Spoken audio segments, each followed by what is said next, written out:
Today, I have a very special guest, very special guest here. And we're going to be talking about writing lyrics. Now, I have to admit off the bat here that this is not my area of expertise at all. I actually don't have much experience writing lyrics. Some, so I brought in the most expert person that I know on writing lyrics and more important on teaching and coaching people lyrics. And I'm talking about my friend Diana de Cabarrus. Hello, Diana. Oh, All great to right. be here. Thank you very much. My pleasure to have you here.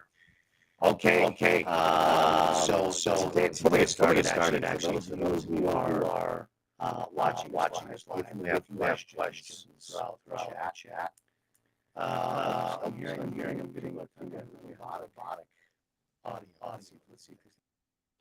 Hopefully that's better. Let me know in the chat, guys, if that's better. Hopefully it is. Okay.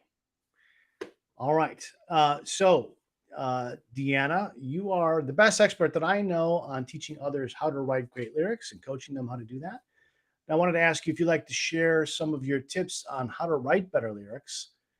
Maybe you can offer our viewers, a few different ways, maybe 5 ways or approaches or tips. And if you can, let's start with maybe number 5 of the 5 and go from there. Absolutely. So I really love any opportunity to talk about this and explore this area with other people who are interested in it. And before I get into the practical, technical things that you can do, of which there are many, I wanted to just encourage everyone to think about what actually happens when we are adding lyrics to music. What is different about the way we write lyrics than the way we come up with bits of music? So if there are people who play guitar or another instrument who are watching this live stream, you probably already had the experience at some point where you were playing around and you kind of came up with something that you liked in an improvised way, that you weren't necessarily intending to write something, but you were just, maybe you're playing a scale or you're playing around with some chords, you're like, that sounds kind of cool, I like that. And you kept it. And maybe that is something that could form the basis for a whole section of a song later on. So those are things that happen when we quite naturally, really, it's when we're playing around with an instrument.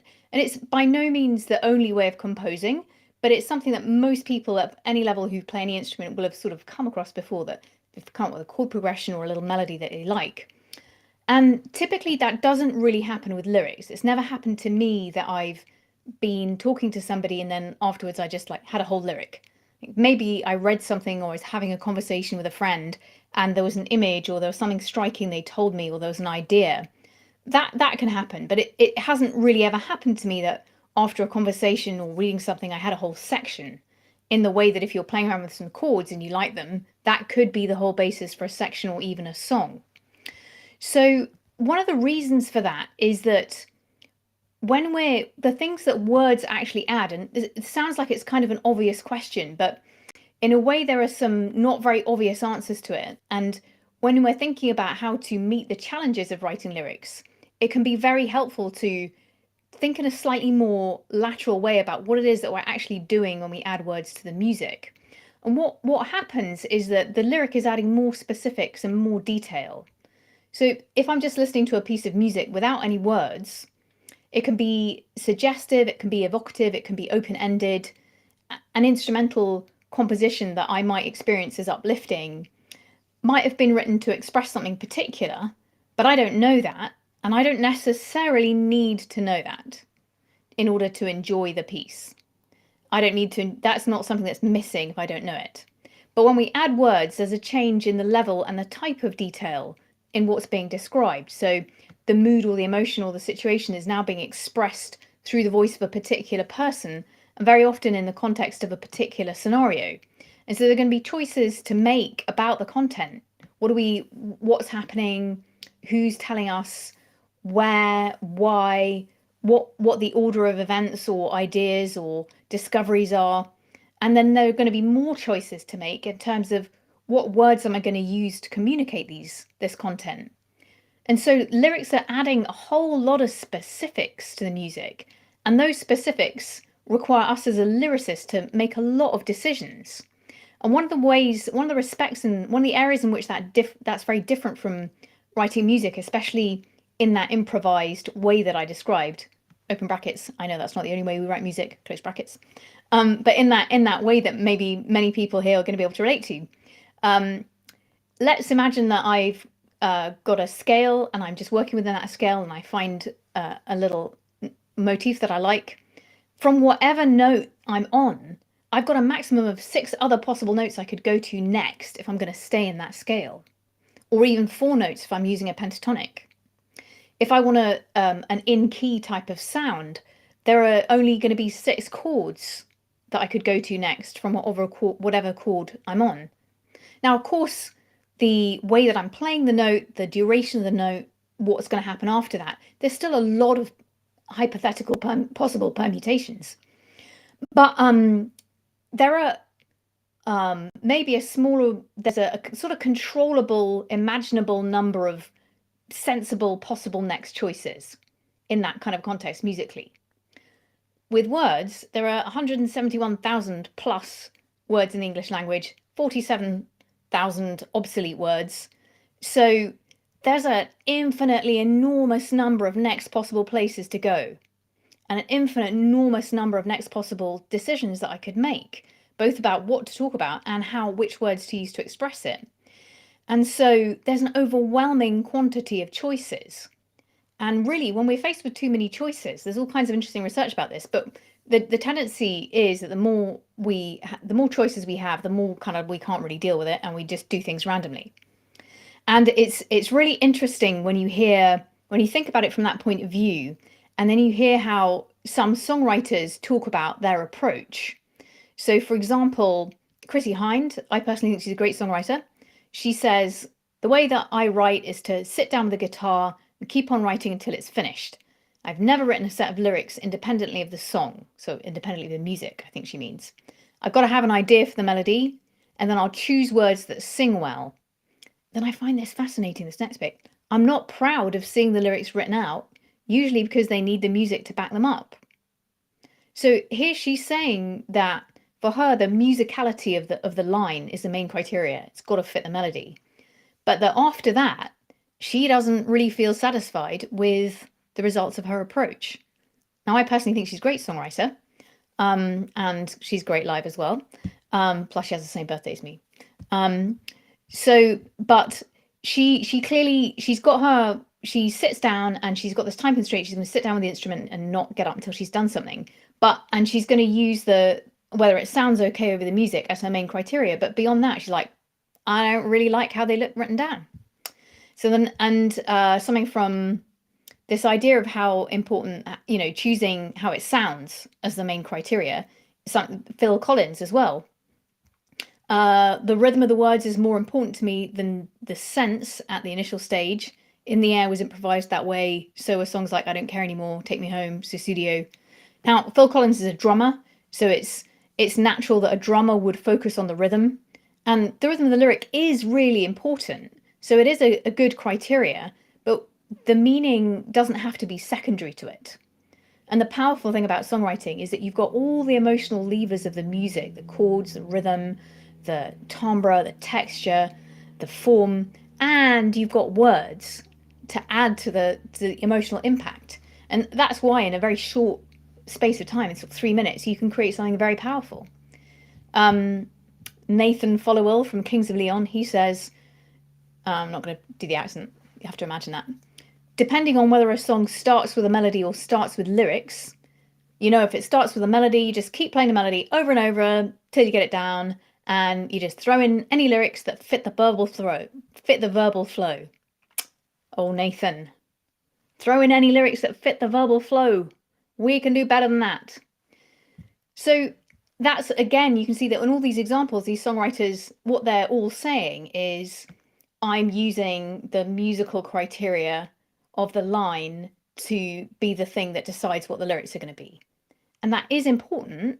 And in a way, when there are all these other overwhelming numbers of possible decisions to make about the lyric, you can see why that one is going to be a standout criteria. Because if something doesn't fit the flow of the music, it will sound awkward and it won't be usable. That's, without anything else to go on, that is an obvious starting point, because if it's not right, it's a flaw that can't be masked. Whereas if something sounds musical, you can kind of like coast by other problems with the lyric, but you can't conceal it. I'm not suggesting that we want to do that, or that's our point. But that's they're things that people might not notice as much. But if something's not musical and it's a flaw that can't be masked, it's not going to be usable. So you can see why that's been something that they've particularly noticed and used as the absolute criteria. And that's the way that they're limiting the overwhelm. But in a way, if the approach is that I'm going to turn up at the studio and I'm going to try and improvise something and I'm going to use that external pressure to help me come up with something, and my best case scenario is that I want to improvise something that doesn't jar sonically, and then I'm just going to stick with that, it's going to produce very variable results, and it's probably going to be very stressful if you're the writer. You know, you're basically hoping for the best every single time, relying on some sort of artificial external pressure that you've manufactured by saying, oh, I'm not getting up till I finish this, or I'm in the studio and I'm paying for the time, I've got to come up with something. And those kinds of descriptions from those artists that we've heard also slightly unhelpfully reinforce one of those sort of cultural myths about creativity and inspiration and output being a kind of magical thing that either visits you or doesn't visit you while you're sort of wrestling with your guitar or your pen and sweating away trying to have your ideas. So when you look at it from that point of view, from the number of decisions that have to be made, and from what's the thing that's most obvious, it makes sense they would choose that. But in terms of the tips that I'm going to give you and the ideas I'm going to talk about, I think it's going to be helpful for you to think about them from a point of view of how this constrains the number of decisions and gives us a frame within which we can make those decisions more confidently. Yeah, using a thesaurus to find the word that fits the rhythm is absolutely a great approach. Because once you've decided on which ideas go where, what kind of content you want to include, then using a thesaurus to make sure that the words are going to fit the music is definitely a great strategy. So, tip number 5, start a list of songs that you love where it's particularly the lyrics that appeal to you, and keep adding to it when you're listening to music and you notice something.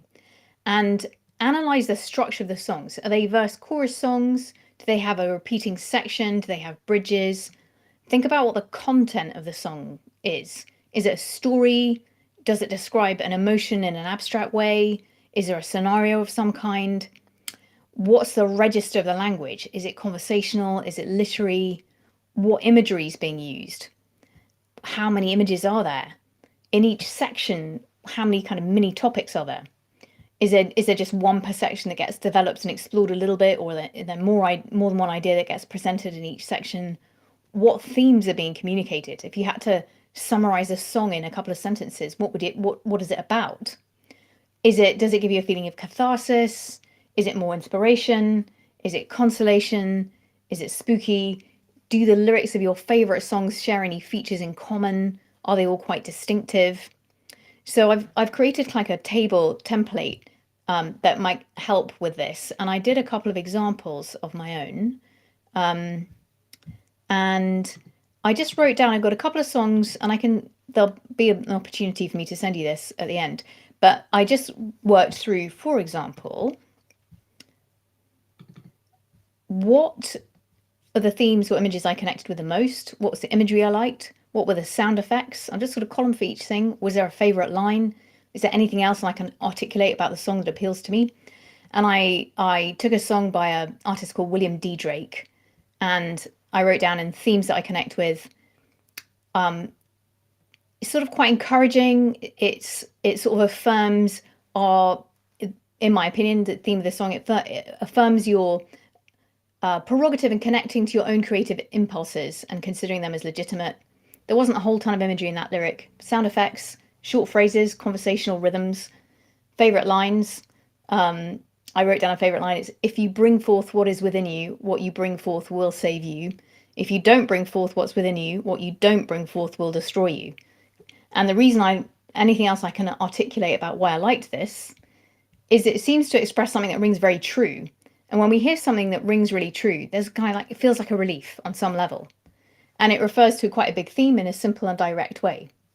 Then another song I listened to had much more imagery. I sort of put in the images I liked, and it didn't have, there wasn't a particular favorite line that I liked, but it was just the overall effect. So it's always very interesting to do this, and I will send you this table if you want it at the end, because you get much more of an idea of what you connect with strongly. And then that helps you understand what it is that you want to say, what is interesting to you. So that's, and what images are particularly rich to you, and what themes you want to explore. So we all have themes that we tend to revisit that are more interesting to us than others.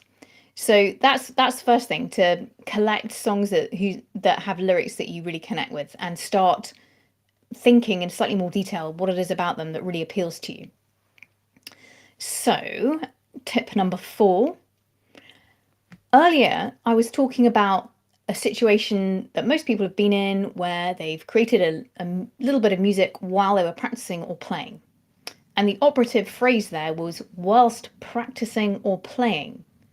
So, it's stating the obvious to say that those ideas wouldn't have come about if, one had been reading a book or buying groceries or watching TV. It has to be while you're in the flow of doing. And with guitar playing or playing any other instrument, it's very easy to understand that there are different skill areas, both in terms of your mind and understanding and in terms of your technical gestural ability. There's going to be vocabulary that you remember.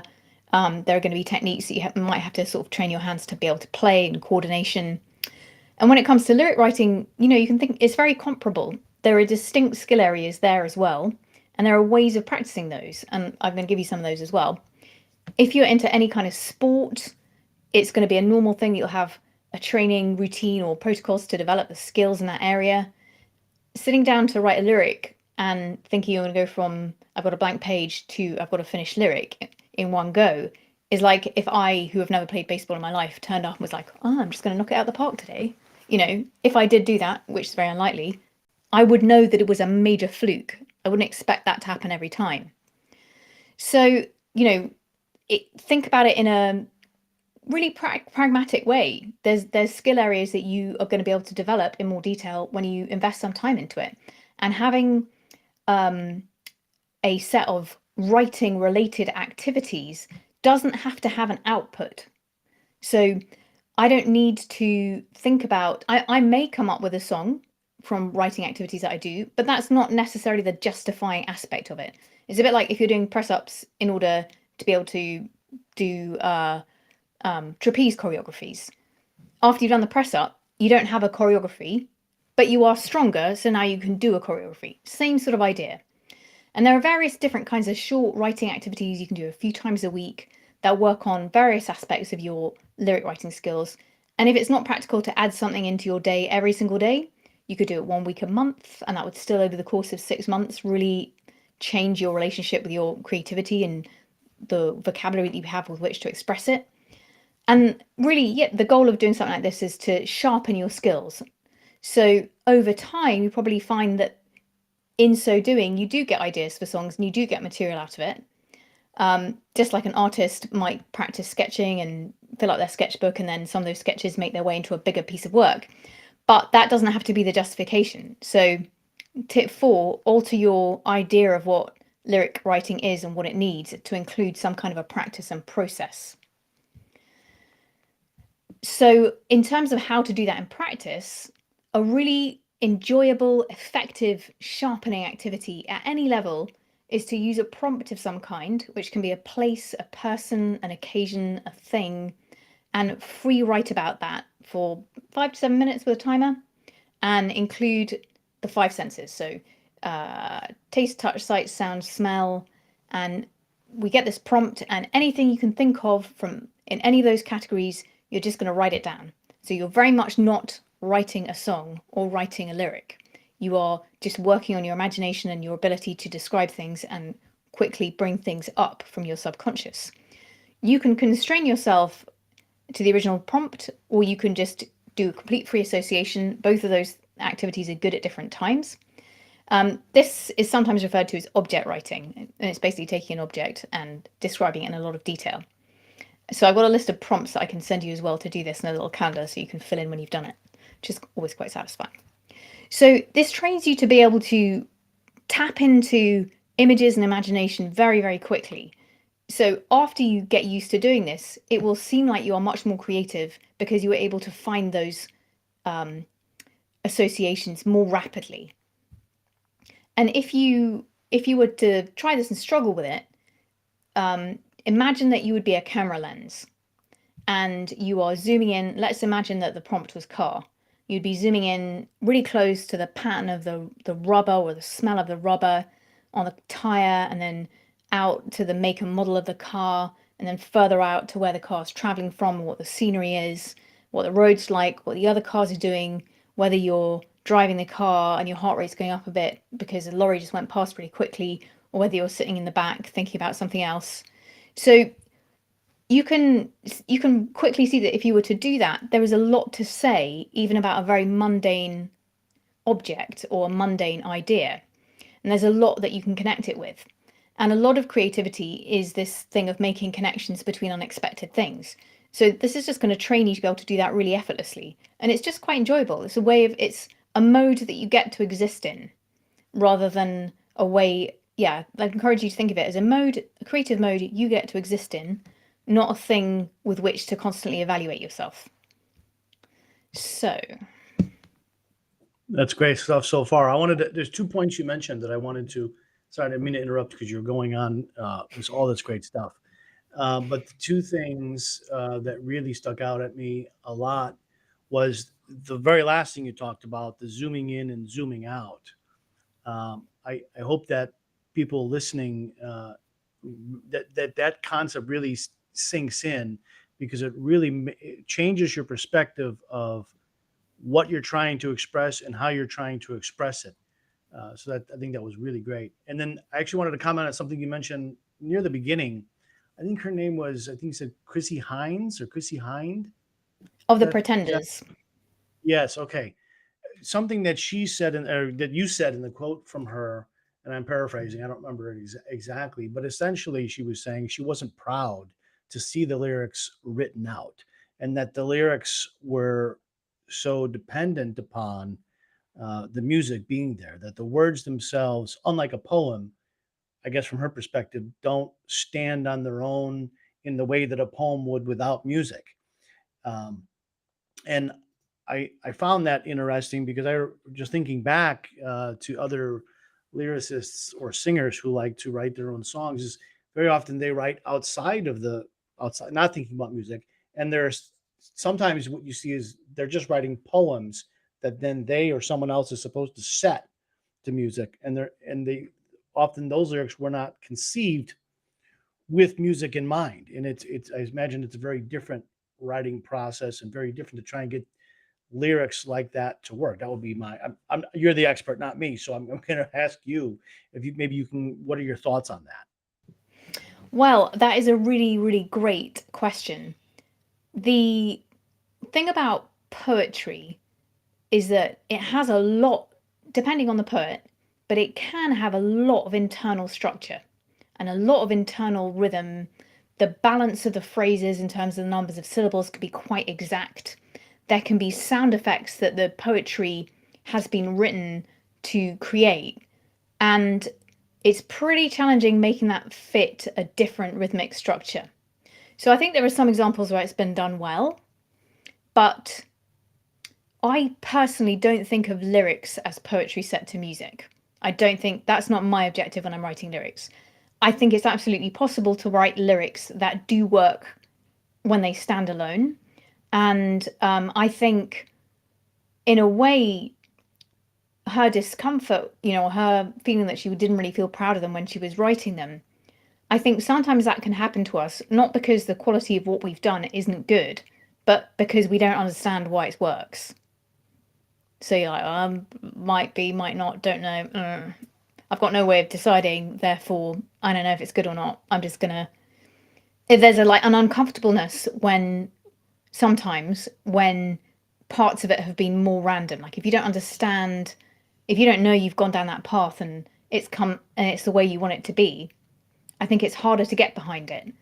So a poet, and the other thing about poetry is that sometimes, especially poets like Gerard Manley Hopkins, there could be this really dense imagery. And if there's other things going on, there's almost not the time for that to breathe in the ears of the listener because the music's moving forward. So I think there are ways to do it, but I think of them as quite distinct things because of the fact that a poem often has a lot of internal rhythmic structure that doesn't necessarily always fit that well onto a musical structure. Makes perfect sense. Thank you for expanding on that. All right. So did I interrupt your fourth tip, or did you get through it all? I got through all of my fourth tip, which Okay. was basically summarized by have your expectations set so that writing is a process you're engaged in a lot, that your lyric writing is part of that. And don't evaluate your ability as a lyricist based on going from zero to having a finished lyric after one piece of paper. Like, that's not an appropriate expectation. Or it's certainly, even if there might be some good songs that are written that way, but it would be hard for all your best songs to be written that way. So that was 4. Three? Three. Ready? Three is don't sit down to write a lyric. So 4 was expect to have a regular practice, and object writing is a great regular practice. 3 is brainstorm first. So let's say you've got an idea for a song, from your brainstorming, your object writing you've been doing, you've got some nice images, and you've gone through a bunch of songs that you love, and you found some areas that are really interesting to you. Like, I connect with this whole area in this theme. I'd like to write in this area. And you maybe even have a specific scenario of what a song could be about. Maybe it's about the fact that I'm buying a truck and leaving town, or maybe you've got a specific scenario in which something's going to happen. At this point, your objective is not, I'm going to sit down with my pen and I'm going to write the first line of the first verse of that song. You're going to be much more satisfied with the final result if you do free writing and brainstorming in which you are not yet trying to write rhymes or create the lyric, but you're really giving yourself the space to write all around the idea, explore all the associations and images that live there, and then cherry pick the best ones. So just like if you have a phrase or a motif on guitar, and you might spend a long time creating variations of that, or refining it, or trying it a bunch of different ways. Does it sound cooler if I bend into that note, or if I slide in, or if I hammer on, or if I do a backslide? To arrive at really the most expressive version of that motif that you really like the sound of. If you write around an idea, you're going to generate many more ways of saying it, and you're going to explore it in more depth. The first way that we express something is very rarely the most sort of direct or descriptive. And in the back of my mind, I'm thinking of a story that my grandmother told me about. There was this tradition in the UK of where aristocrats would come out in like the early part of the 20th century, and they'd be presented at court, and they would try and get themselves a husband. And this one lady apparently lucked out, got a proposal from some fabulously wealthy titled aristo, and her mother made her rewrite her spontaneous response to his engagement proposal, which had arrived by post, 8 times before it looked properly spontaneous. So I don't think any of us are going to have that particular dilemma, but it's the same idea that the thing that reflects your inspiration the most directly is rarely the first expression of it. So as a minimum, when you want to write something, set yourself the task of free writing for 10 minutes or 15 minutes, and then underline the lines, ideas, images that you like the best, and pull them out and start shuffling them around and creating sections. And you can think of free writing as taking something broad, like a general theme that you want to explore, and making it more specific or looking more in the corners of it. It's like throwing a fishing line in and seeing what comes back, but it's bringing up ideas and responses to the theme that are particular to you, your experiences, and your filter and lens on life. I'm perfectly happy if I do a page of free writing and get one line that I like that really is like, especially if it's a line that's in an important place. And songs are going to typically have 150 to 300 words on average. And free writing really gives you the chance to know that you've chosen the words that are the best match for what you want to say. And that's going to allow you to really play your song with conviction, and that, you know, if there's a line in it you're not quite sure about, you always cringe a bit when it comes to that line. So you really want to give yourself the chance to enjoy all the times you're going to play that song, and it's worth spending a bit of extra time refining your drafts in order to be able to do that. I'm just going to address Cheryl. Is it right if I address Cheryl's question just now? Of course, I'll put it right on the screen here. So if you're doing anything that gives you any result at all, you definitely should keep including that. Don't stop doing something that is working for you, but add these things in. So it may be that when you're with your guitar and you've got a very sort of clear connection with what the mood is, that you are going to find some lines that work really well. So capture all of that. But when you're reviewing it later, the next sort of pass that you make of it, keep in mind the things that I'm about to tell you in tip 2, to decide whether to expand on that or use what you've already written as the basis for more free writing.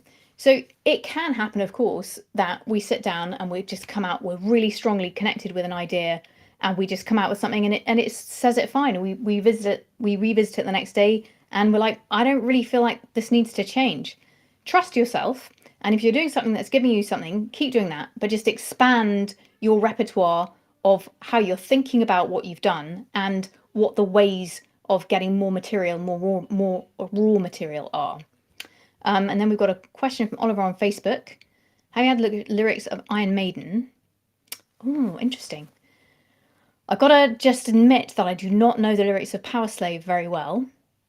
But if you already know that to you this is a really effective combination of lyrics and music, then I'd really suggest that you go through some of them in specific detail in the way that I talked about a little bit earlier. And I have got a table that I can send you that where you can fill those things in, like what theme is this, and maybe there's some themes that go through the whole album and they're expressed through different types of images or articulated in different ways. That's really interesting to learn about as well. So even though I cannot give you very good analysis of the Power Slave album, you can give yourself some great analysis of it, and that would be a great starting point if you already know it's an album that you think is a super effective combination of lyrics and music. I actually have something to add to this question, Oliver's question on Facebook.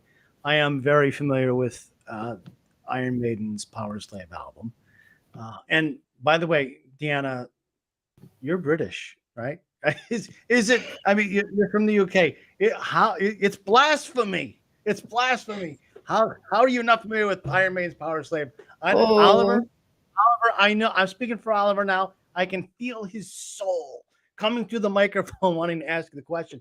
I'm joking, Deanna. One thing about that album, Oliver, as I'm sure you know, when you take out the instrumentals, you've got you've got this one big section of music. It's like 13.5 million minutes long. Rhyme of the Ancient Mariner. I'm not sure if you know, but that is based on a poem. In fact, the lyrics are from the poem. Rhyme of the Ancient Mariner, the poem itself. So if you take that out, there's less lyrical content there. Lyrics is not my area of expertise, so I'm not going to go too deep, but recognize or remember that the masterpiece of that album, at least in terms of size, is Rhyme of the Ancient Mariner, and those lyrics were not written by Steve Harris or Bruce Dickinson. That said, the other lyrics are pretty cool. That's my level of expertise in the lyrics. They're pretty cool. All right, Deanna, if you want to jump in and take another question here, there's let's see, there's a question here, a little unusual. What if the lyrics are fun and rhyming but morally incorrect? I'm not sure if he literally means morally in the sense of right and wrong morals, if that's what he means in this case or not. But you want to take a crack at that one? Well, what I would say to that is it depends what you want to say, and it depends on your audience. So if you want to play something it's kind of got shady humor at your best friend's 40th birthday party and you think they're going to enjoy it, that might be okay. And maybe they will enjoy it. I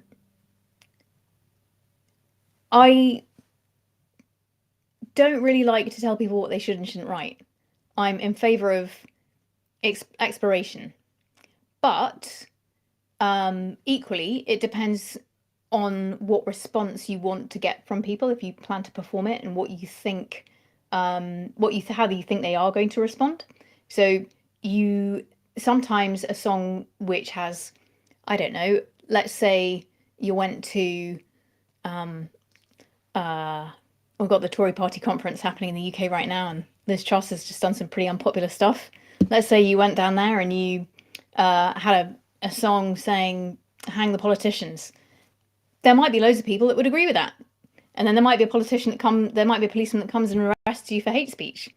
So I think it's really up to you to think about, distill what it is that's most important to you to express in that particular lyric. Do I want to be a little bit provocative?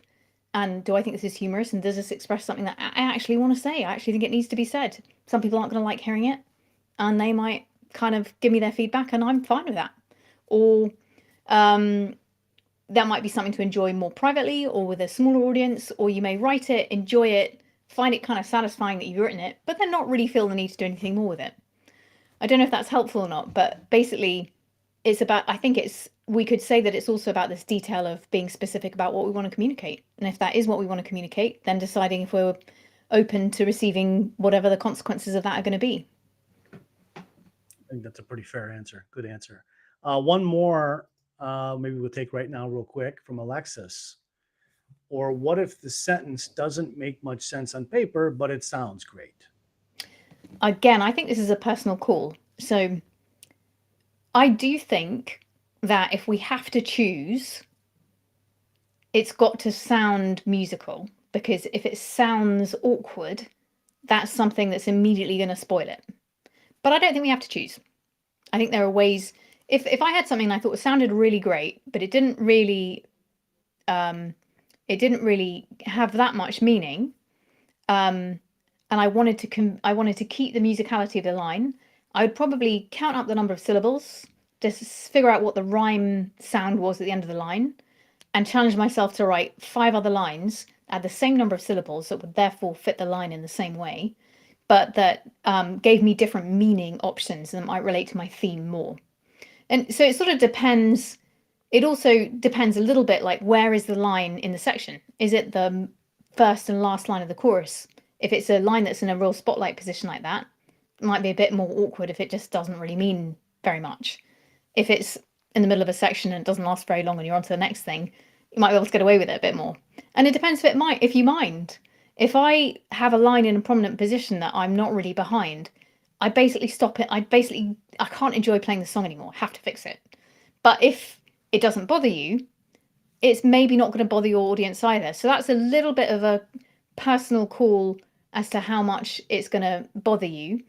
But if it were me, I would analyze why it's working musically by looking at the rhyme sound and the number of syllables, and I would try out some other ways. And then if I tried out all those other ways, and I still preferred my first way, I'd then feel more confident about keeping it.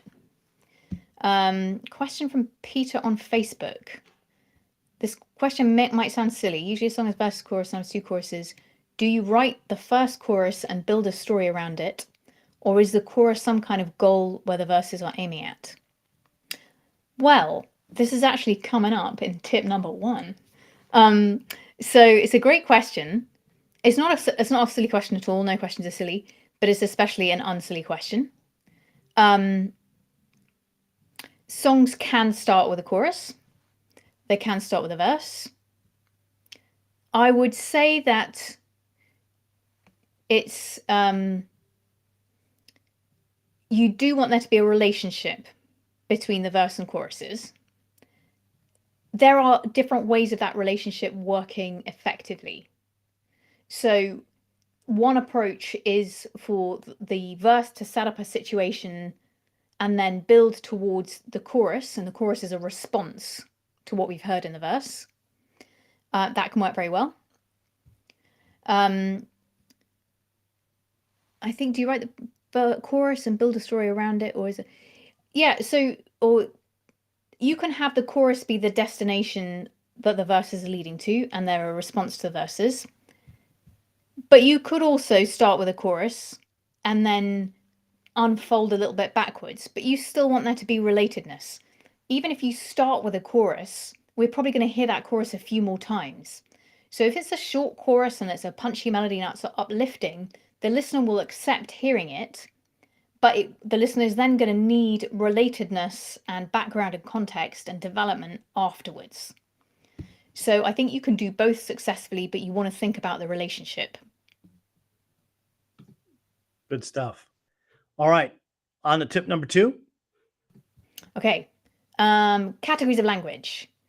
Which words to use to communicate effectively with your listener. This is a really massive penny drop for me when I learned it, or like properly thought about it. So once you've got some raw material and you've done some free writing, you've maybe got a notebook where you're keeping track of your ideas. I just lost the note on Mac where all my ideas for the last 3 years were. I'm quite sad about that.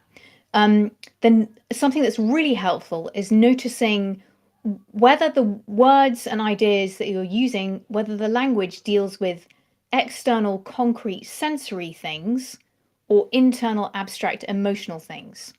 So in the category of external things would be things you can hear, things you can see, things you can touch, things you can smell, things that relate to the outside world. And a kind of shorthand would be, can I draw or paint? Could I draw or paint this directly? So if it's a chair, a lamp, a cake, an orange, I could draw those things I wouldn't have to draw something that stood in for those things. I could just draw those things. Not very well, but and then your brain responds to that category of language in a very particular way. Like you don't even control how your brain responds to it. So if I say, under no circumstances are you allowed to think about a bowl of oranges, your brain has gone right ahead and made a model of a bowl of oranges without any kind of conscious input from you. So we can use this way that our brains take in that kind of information and what they do with that kind of information to make it easy for the listener to follow us and to stay with us during our song. And so the second category of language would be thoughts or feelings, internally felt things, abstract concepts, things that you could not easily draw or paint. So I can't really draw memory or emotions or time. I could represent those visually, but I can't directly draw them. I can't draw happiness. I would have to draw a happy scene, or a scene that was culturally understood to be happy. And, those might be quite specific. I can make those things quite culturally specific, but you need it. I'd have to create a scene that evokes happiness in some way. I cannot just, there's not a thing that I can draw that is happiness. So this second category of emotional abstract language, that gives emotional relief and value and purpose to the world of things, the external world of objects and things and places. And if we only had descriptive language, we could picture something in our minds, but we would have no reason to care about it. If we only had the abstract language with nothing that it related to, it doesn't really create very much. It's harder for our brains to seize a hold of it and have an experience. Literally, if you put somebody in a brain scanner and you feed them only this abstract information, they have less neural surges than a person next to them in a brain scanner who's hearing a lot of external sensory information. Your brain just handles those two categories of information differently. So you want to get used to noticing what category of language you're using in your lyric and balancing them. So making sure you've got enough concrete, external, sensory, specific information that your listener gets drawn in, and then enough emotional, internal information that we have a sense of theme and what something represents, what the meaning of it is. So getting that kind of right and thinking about that is going to be one of the things that helps your listener stay with you. And it also helps you in terms of what we spoke about at the beginning of having all this huge amount of decisions to make. It helps you make decisions about where to put which type of language in your song and which words to choose to explore your theme.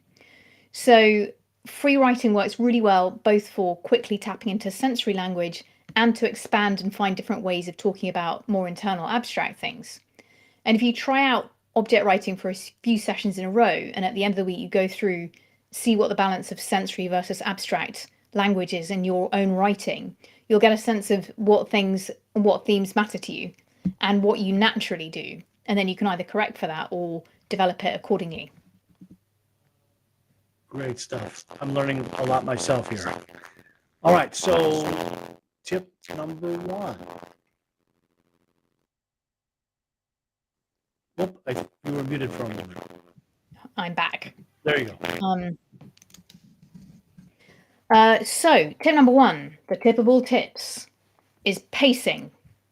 And this breaks down into a couple of sub-tips. I'm cheating a bit. So the main tip is pacing the order of the material in your song. So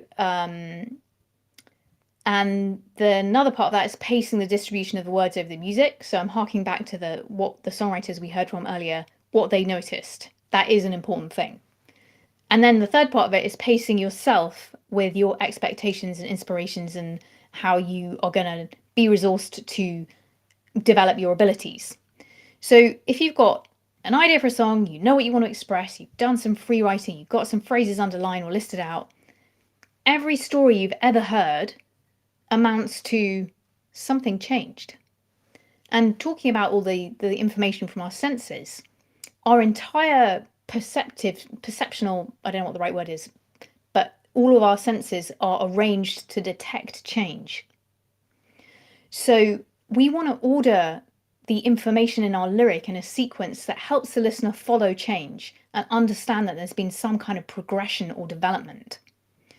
And so relative to the question about verses and choruses, it does often work really well to do a bit of scene setting with some kind of external detail so we can picture where we are in the first verse in the opening section, and then to progress to give that scenario some emotional heft in the chorus or a response emotionally to what we've just heard in the chorus.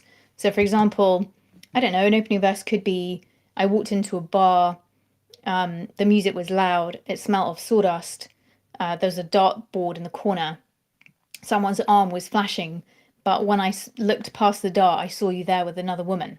And then the chorus expresses, well, how do we feel about that? And we've got a reason to, there's now a reason why we're drawn in to what's happening. There's some curiosity.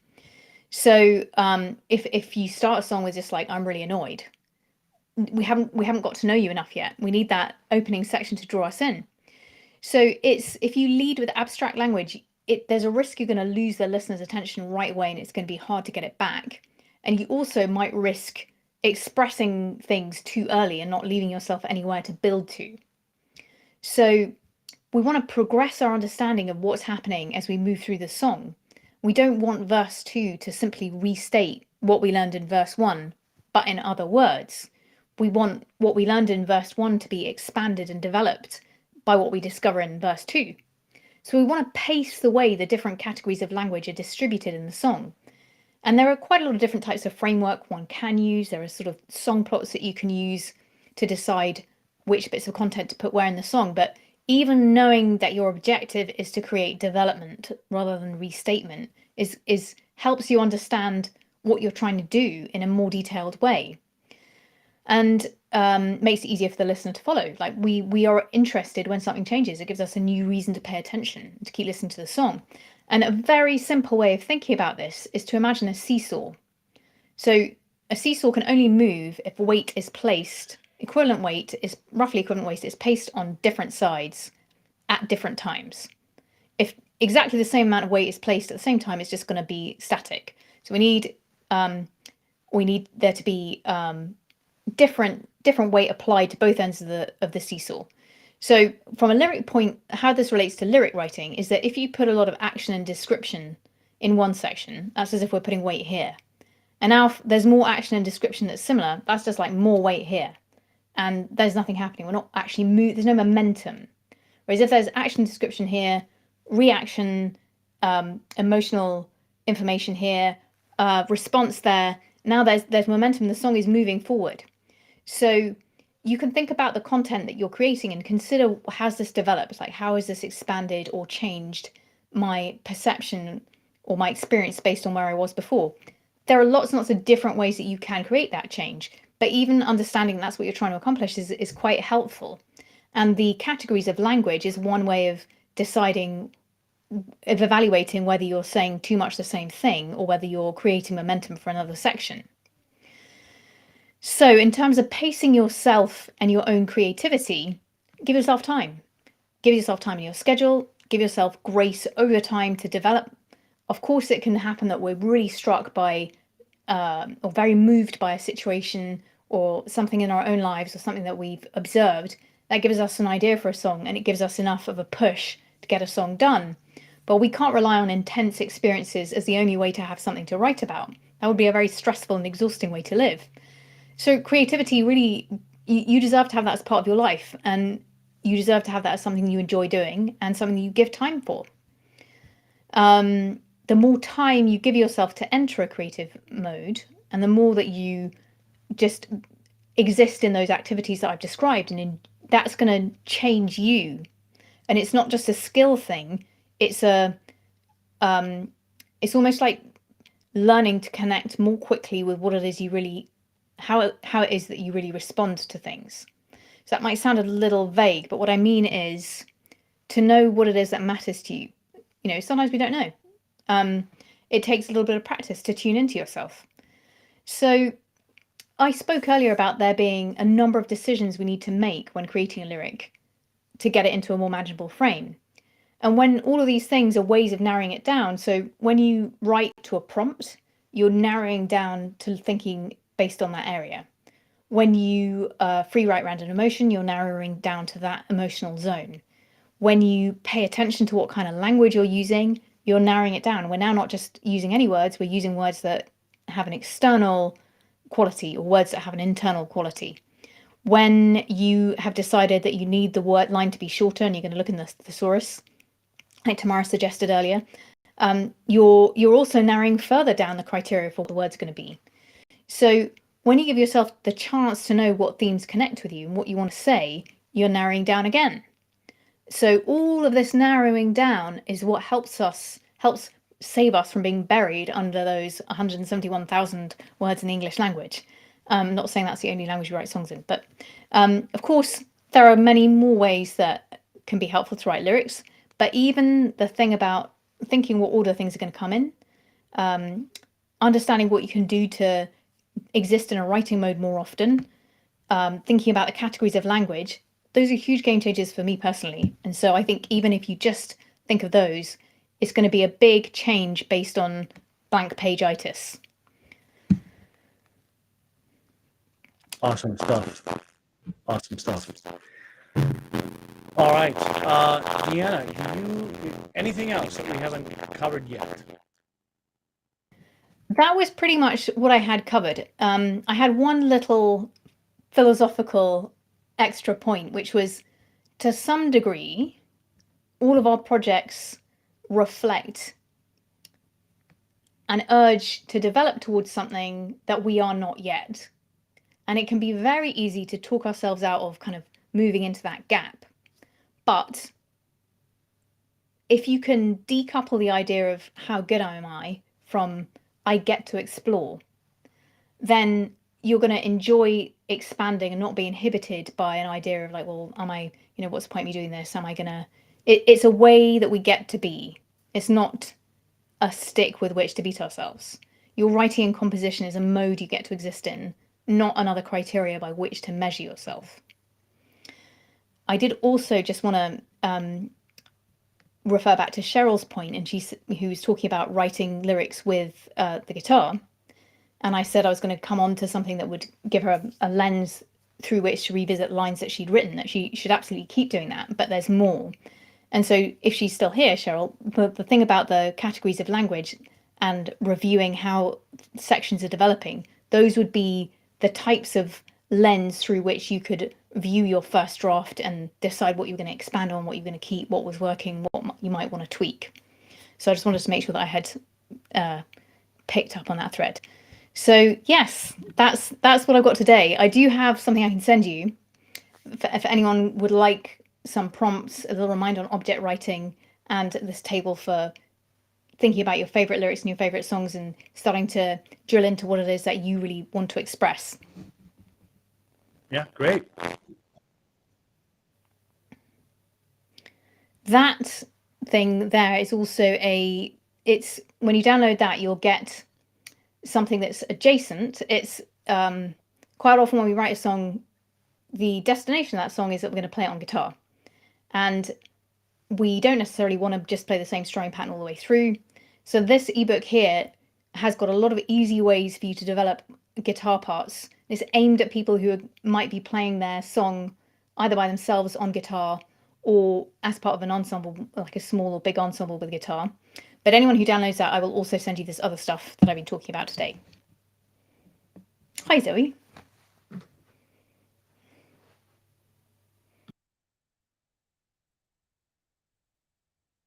I absolutely will send you prompts, Zoe.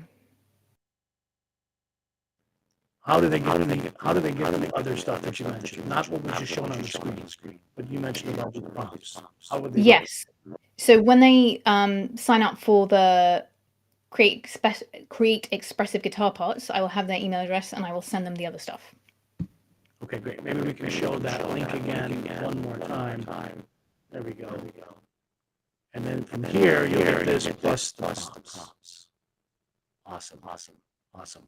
All right. Thank you, everybody, for hanging out with us today. Thank you, Deanna, for all the super great stuff. Half the stuff we talked about, I never thought more.